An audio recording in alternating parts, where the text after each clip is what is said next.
A morning just like all the others began with exhaustion. Arian opened his eyes, but it wasn't his room, and it wasn't his bed. He found himself standing in the middle of a strange, lonely beach.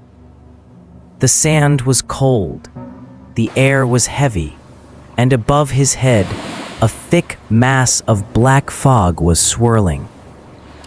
Arian exhaled slowly. But this time, something was different. A notification sound echoed from his phone.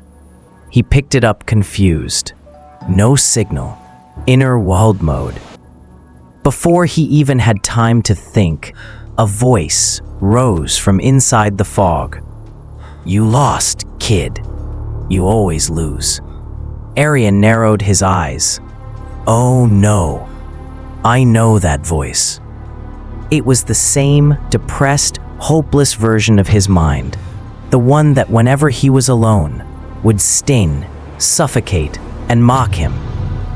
Arian took a step back, and suddenly, a shadow emerged from the fog. A dark version of himself.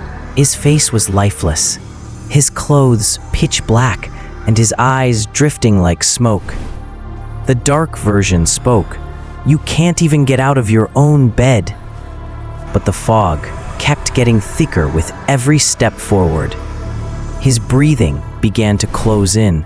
The voices grew louder, sharper, more vicious. "Everyone's tired of you. You never do anything right. You're a failure." And suddenly his phone flashed with a light. "Find the sparks. Find yourself." At that exact moment, the first tiny spark pushed its way out from beneath the sand. A glowing stone like a power-up in a game. Arian picked it up, and its warm light pushed the fog back. Arian stepped into the forest. The fog began to take shape, twisting into his worst memories. A teacher who humiliated him. A friend who walked away. A broken heart. The stress of exams. But the sparks kept growing stronger. Each spark was a real moment of light in his life. Laughing with friends, a supportive message, and those mornings when he forced himself to get out of bed. The sparks began to turn into modern sources of light. Glowing wristbands wrapped around his arms. After gathering every last spark, Arian finally reached the center of the island.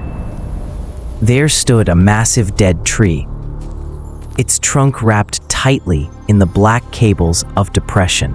The dark version appeared again, bigger and stronger than before. "You really think a few tiny sparks can stop me?" Arian placed his hands over the sparks. The lights began to merge, a pulse of light. The cables snapped. The dark version dissolved into nothing, and in its place stood a frightened little child. The fog vanished. The tree turned green in a sudden, striking transformation. The island came alive again, bright and full of life. Every small spark creates a lantern that lights the way.